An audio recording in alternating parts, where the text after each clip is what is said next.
Hi, everyone. And today I am talking to Katie Toner. And Katie is from the Unite Club. So, really welcome, Katie. It's going to be great to talk to you today. Thank you for having me. I know we've been wanting to speak for a while, so it's really good for us to finally sit down.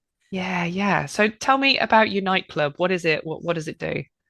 So, Unite Club at its essence is a place for people to just be. You don't have to be happy, you don't have to be sad, you don't have to be knowledgeable, you don't have to be the best parent, teacher, carer in the world. You just have to be. It's predominantly a space for people who have neurodivergent family members or people that they look after or people with special needs, things like that. The tagline of the group is Grow, Connect, Unite. So everything that we do under the Unite Club name falls back to those three things, giving people a place to grow, whether that's grow in skill, knowledge, confidence, growing friendships.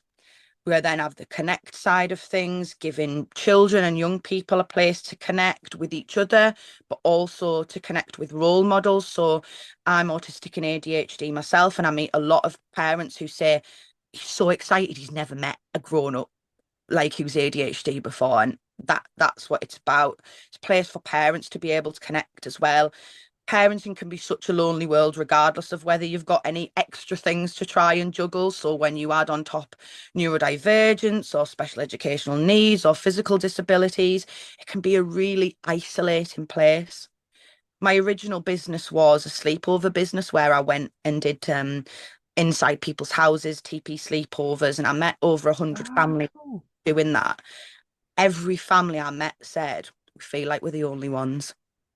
And there's only so many times you can hear 100 people Yeah. say, I feel like I'm the only one, where the sleepovers wasn't enough for me anymore. I needed to be doing something active, really helping the community. And that's where that Unite part comes from, is showing everybody that not only do we have the camaraderie between people that get it, the parents, the carers, the teachers, the therapists, but also when we go to the pub and we see, a random bloke saying, why does your child need an iPad? We've got the confidence to be able to explain that. Or when we go into school and our children are struggling or the teachers aren't understanding, we feel united. We don't feel like we're just on our own. So I that's love that.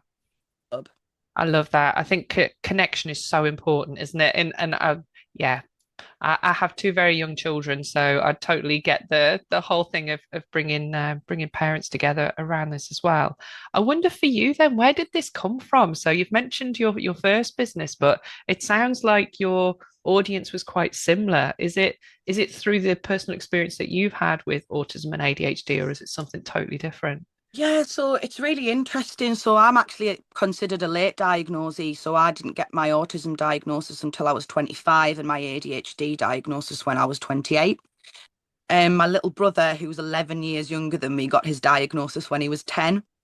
And I saw him go from a little boy who was frightened and bullied and not confident to a little boy who moved schools 2 hours up the country and stood at the front of a classroom and said, my name's Ben and I'm autistic. And so if I do things a bit different to you, that's why. So please be kind to me, and we can be friends. He did that. Wow.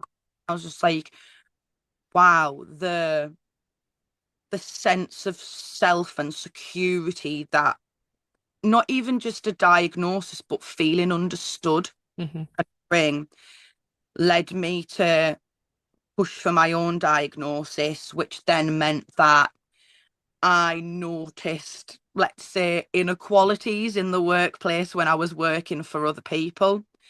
Kind of got to a point where somebody, rightly or wrongly, said, well, this is the way we do things here. And if you don't like the way we do it, you're welcome to go and find another job. So I said, okay, see you later. Mm. I'm really lucky that I get access to work funding. So that has allowed me to be able to create my own business, to create a business that not only works for me and my own disabilities, but that helps me give something to families that I don't think was there for families like mine. The the sort of in between families who maybe don't have a really obvious need for support, but they're definitely struggling. That's what I wanted to create a space for.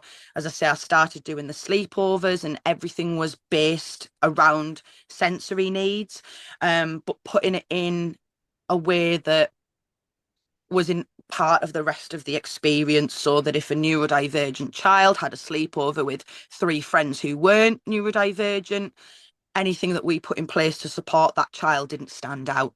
Hmm.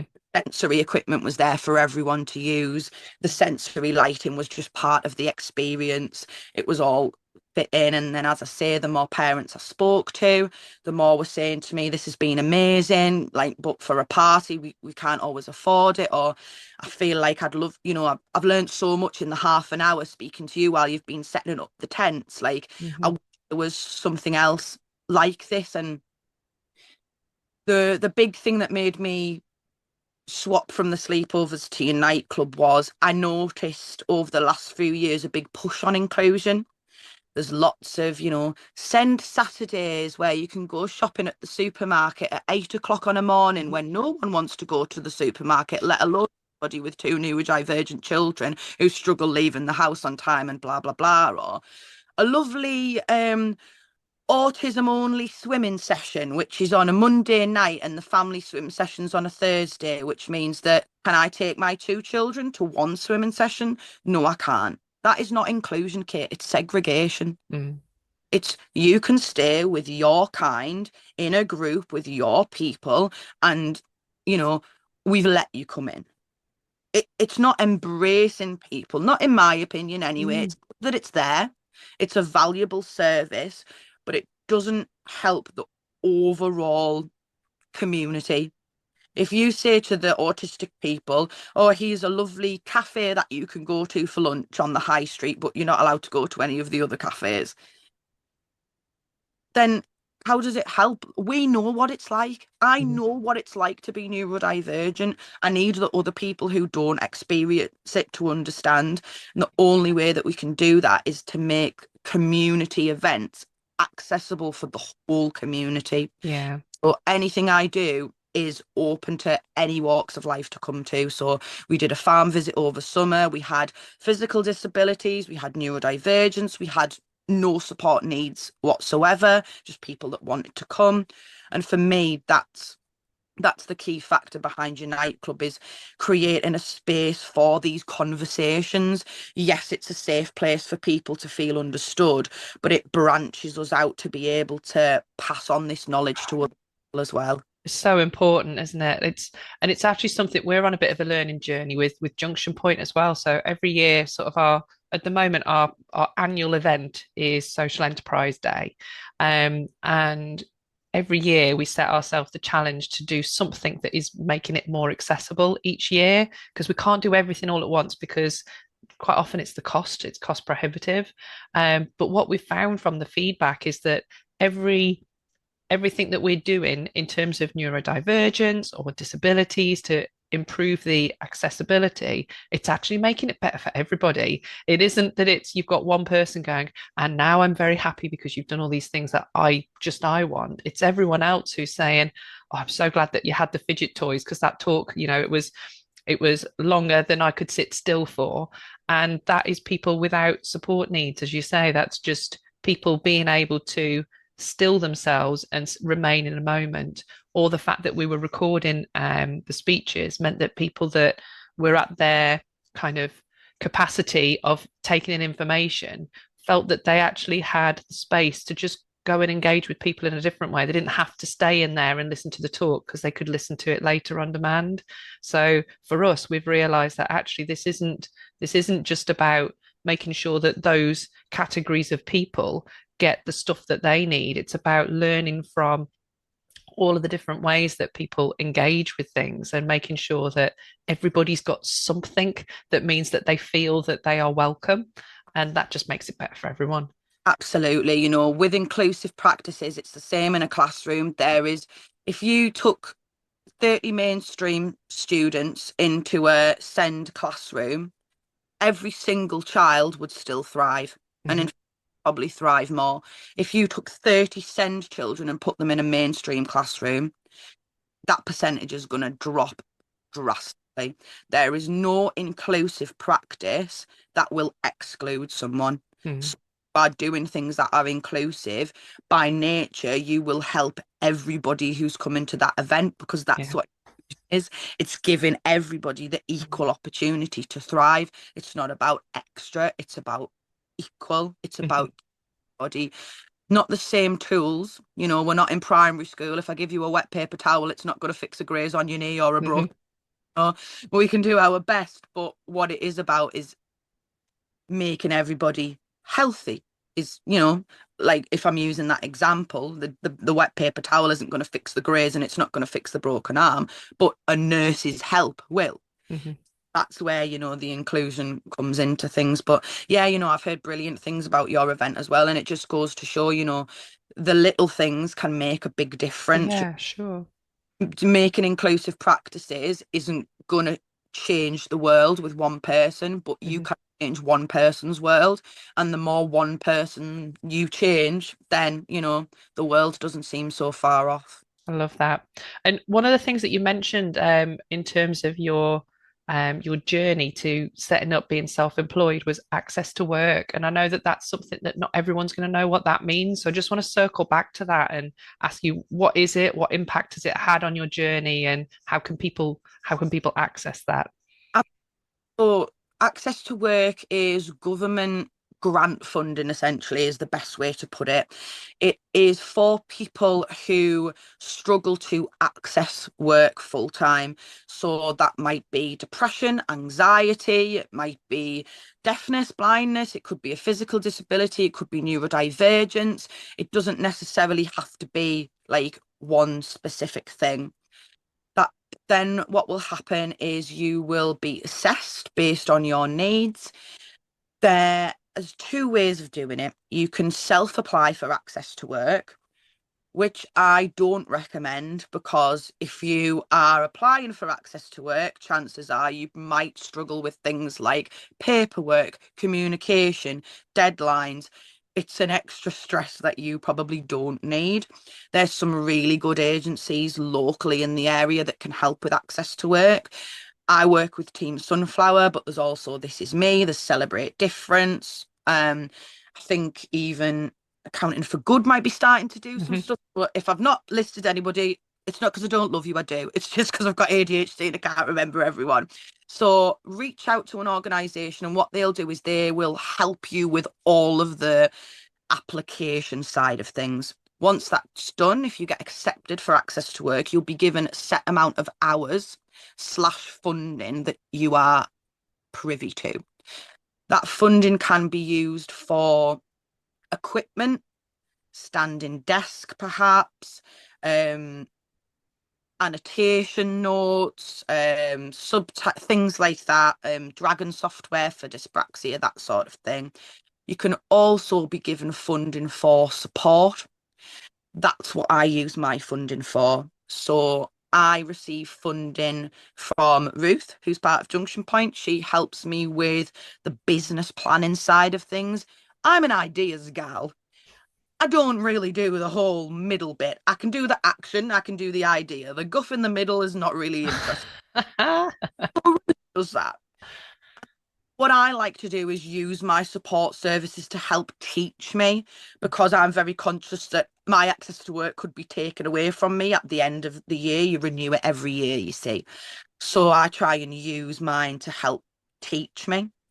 I also get assistance with social media. For my neurodivergence, I really struggle with socialization and communication. People don't realize that social media is an extension of that. Mhm. I get assistance with that.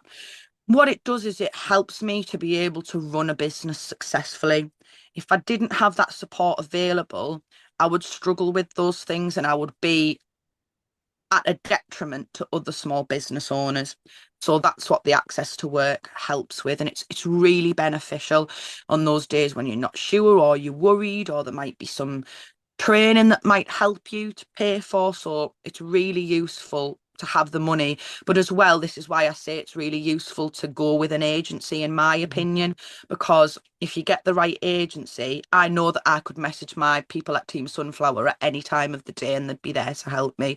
I mean, I have physical disabilities that land me in hospital. They'll even come and sit with me while I'm in hospital just to like Oh, make, wow. which is above and beyond what they need to do. But Mhm.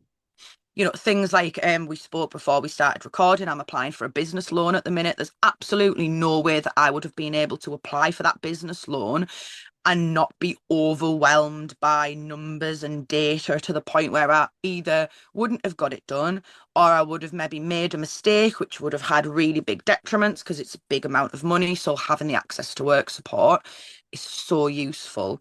And the other thing that I would mention on top of that is PIP is available for people, personal independence payment. And as well, if you're in receipt of universal credit, and you aren't able to work full-time hours for whatever reason, if I was to say to you, right, you're working 9 to 5 Monday to Friday and then again next Monday and again next Monday, if you know that you would burn out, you can apply for something called a work capability assessment. And what that means is it will top up your universal credit if you're not able for whatever reason to work full-time hours. So for instance, I cannot work full-time. I probably do the same amount of work that a full-time person does in the smaller amount of hours that I can Oh, work interesting. faster. But if you were to send me to work 9 to 5, my physical disability mixed with my neurodivergence would mean I would burn out. Mhm. And eventually, I would end up in hospital or off on sick, which means physically, yes, I can do 9 to 5, but it's not conducive to a good work-life balance. It's not consistent, and that's the key factor. So if you can't consistently work full time and you get universal credit, we all know universal credit is not next to nothing, especially if you're disabled. Cost of living is an extra £1,000 a month, roughly, if you're disabled. Right. That's for one disabled person in the household. My household's got three. So you can imagine the extra mine. But then we also all have decreased ability to work because of our disabilities. So work capability is a really good assessment. It's not as hard as the PIP assessment, which anybody who's done it will know is awful. It rips your soul out your body. Capability is not like that, and it lasts about 3 or 4 years as well. So that can Okay. not many people know about it. Mm. Assessment, put a note on your universal credit journal and say, I'd like to see if I'm eligible for a work capability assessment. Let them know your worst times. No point going in there and saying, oh, well, I could work 9 to 5 if I really needed to. Right, no. We need you to be able to run your business or work for somebody and have a nice time. Mhm. Like, there's no point working 9 to 5 if you're going to get home at 5:30 and go straight to bed. Yeah. Not going to happen. So there's lots of support available. Like say, the access to work as well is a lifeline for small Mhm. business owners, especially. But it does also support people in work. So it's not just for self-employed people. If you work for somebody else, access to work can not only help you stay in that job, but if you go with an agency, they can even help you find work. Interesting. Crikey, there's a hell of a lot of advice and guidance that you've given us there, Katie. That's absolutely amazing. I'm just wondering, in terms of your journey then of wanting to make this difference, setting up your first company, pivoting and now setting up Unite, you're going for a loan. What's the time scale here? Because that's a really impressive journey to be going through. Yes, the business, actually, it's a funny story. The business was essentially created in 2021 in lockdown. I was in hospital. I'd put myself into such bad burnout that I have Ehlers-Danlos syndrome. And long story short, when I get stressed, my body stops working. Um, Crikey. I lost 12 kilos of weight in 12 days. I couldn't stomach any food. I was throwing up everything possible. They've got to put me on morphine drips and all sorts. It's not a fun time. And I just had the conversation that I mentioned to you earlier where somebody said, go and find another job if this one isn't working. And I thought, you know what? Mhm. Like I'd got to the point where since I moved back to England from Australia in 2018. And from 2018 to 2021, I was in hospital every 6 months for anywhere from an overnight stay to, I think, I was in hospital for almost 7 to 8 weeks at one point, kind of with a couple of days in and out. And that was 2021. And I thought to myself, do you know what? I can't keep doing this. I'm gonna kill myself. Mm. And I thought there is no job in the world that is worth not only feeling physically ill, but feeling like I'm unreliable, I'm lazy, I'm not a hard worker, I'm difficult to communicate with when I know that's not the case. Like, I am one of the hardest working people that any of my friends know. And there's fact of that because I end up in hospital from working too hard. Yeah, yeah. So that triggered me to go, do you know what? Life is worth so much more than running myself to the bone. And how ill do I have to get before I say enough is enough? Hmm. So I thought, what do I love to do? Work with kids. I've been any kind of job, singing teacher, basketball teacher, gymnastics, English tutor, anything, because I've got ADHD. So I wanted to do something that helped children. I knew that I was starting to get very interested in the sensory regulation side of things. Hmm. The TP sleepovers had come a bit of a craze during before lockdown, and I thought this will work quite well.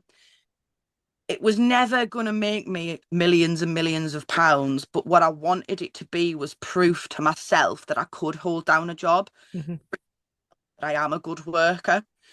And that's what it did, as I say, over the course of just under 2 years, we did over 100 bookings, which, given that it was a business that relied on going into people's houses, and for the first 6 months of my business, nobody could go into anybody's house Yeah. on their own. I feel like I did all right. Hmm. And as I say, that it just transitioned over time to knowing I could run a business, to setting up the tents, meeting families. And over time, unfortunately, because of my physical disability, is sort of, I'll get worse over time. And the setting up the tents, taking out big wooden tents and really heavy bags of lights and toys and equipment, it was becoming too much in the end. So I thought, what can I do to pivot this business and work with my strengths? Which part of the business do I enjoy the most? Speaking to the families and letting them know that they're not alone, and speaking to the children afterwards and seeing them say, I loved this sensory bit, I loved this, I loved that. Well, I can do that without going into people's Hmm. houses. Actually, for my ideal client, a lot of those families, the house is their safe space. They don't want somebody going into their safe space, even if it's the funnest thing in the world. But equally, they might not be able to leave the house because it's their safe space. And that's where the the new idea of your nightclub and creating the family activities, the one-to-one support for families, and now our new mobile sensory room came into play because I wanted to create spaces for families, like I said before, where they just feel understood and seen. Hmm. Amazing. I'm really aware of the time, Katie. I feel like I could talk to you for hours about this. Um, so I guess my last question to you, because I feel like you've given us so much rich advice here. My last question to you is, what's the call to action for this community that you're talking to? How can they support you? Because I know you're in the process now of applying for your loan so that you can have your mobile sensory program running. But is there anything that we can do as a bit of a cheerleading mob to support you on your way? Absolutely. The cheapest thing you can do is tell as many people about your nightclub as you can. We're the opposite of Fight Club. The first rule of your nightclub is you talk about it. Please, as much as you possibly can. It's free. It doesn't cost you anything. The second thing that people can do is, if you know any businesses or individuals that would like inclusion training, or any individuals that need one-to-one support so that they can thrive to work for you or run their business, get in touch with me.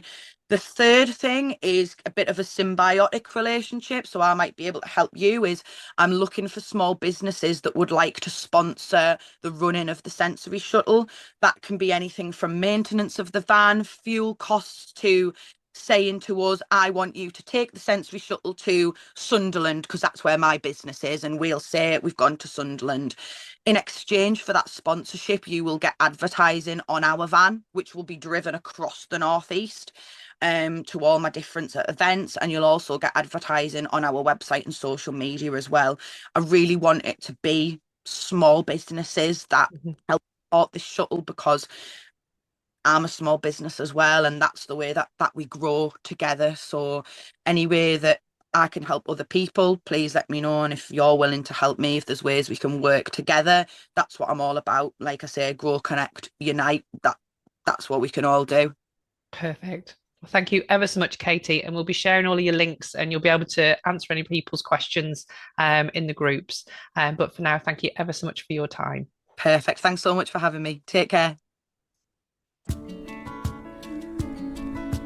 Thank you for joining today's chat. If you'd like to be featured on the next series, please email hello@junctionpoint.co.uk. Speak to you soon.